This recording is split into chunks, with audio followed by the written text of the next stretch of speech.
Well, joining us live is political consultant Aidan Smith in Washington, D.C. Thank you very much for joining us. So it all moved very quickly towards the end there, but what is in the stopcap funding bill?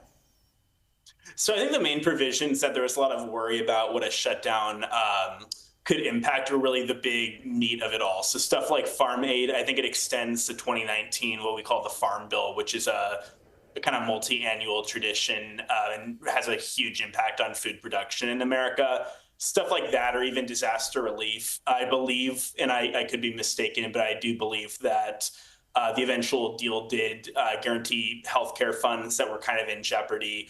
So really, it's something where it's not really going to satisfy everyone. It's kind of dissatisfactory to both sides of the aisle. There's no debt limit like the Trump proposal that ended up being in it. But for now, I mean, going into second Trump presidency, it does mean until March that the government will be funded.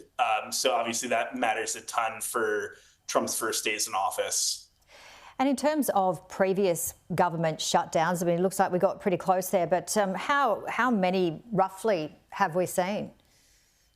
So I'm not entirely sure the overall number. I remember specific ones, 2013, second Obama term in office, and that was led by Ted Cruz and the Republican side over objections regarding Obamacare. In 2019 was, I believe, the most recent shutdown.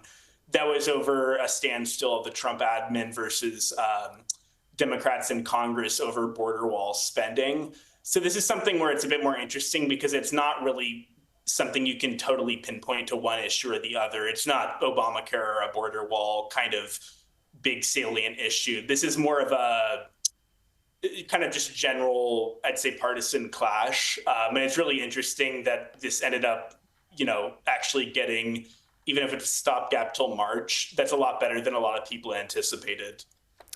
All right, and President-elect Donald Trump has made a couple of new appointments, including the UK television producer Mark Burnett as his special envoy. Yes, that's an interesting one. The US ambassador to the UK is something where, like a lot of ambassadorships to really wealthy developed countries, it's often by both parties the kind of position you give to a wealthy donor. You have someone who's ambassador to Luxembourg or something pretty comfortable. That's often someone who's pretty wealthy and helped your campaign. This gentleman, I believe, is someone actually pretty closely affiliated with Trump from the Apprentice days on. And I think that US-UK relations, since Brexit actually went into effect, it's probably going to be a more productive role. It's, not something that's totally symbolic because they actually care about passing a free trade bill. So it'll be interesting to see there. This person could actually end up being the most consequential ambassador to the UK. And, for all I know, 100 years or so. But I thought that was an interesting bit. And what about your thoughts on David Fink?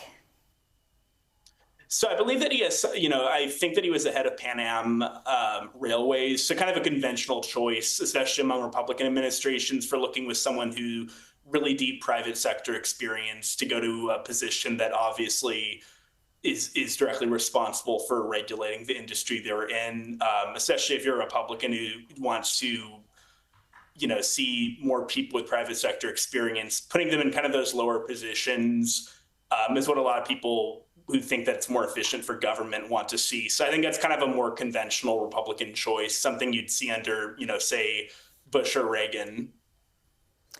All right, Aidan, always appreciate your time and analysis, and thank you very much. If we don't speak to you before Christmas, hope you have a happy and safe one, and we'll see plenty of you in 2025.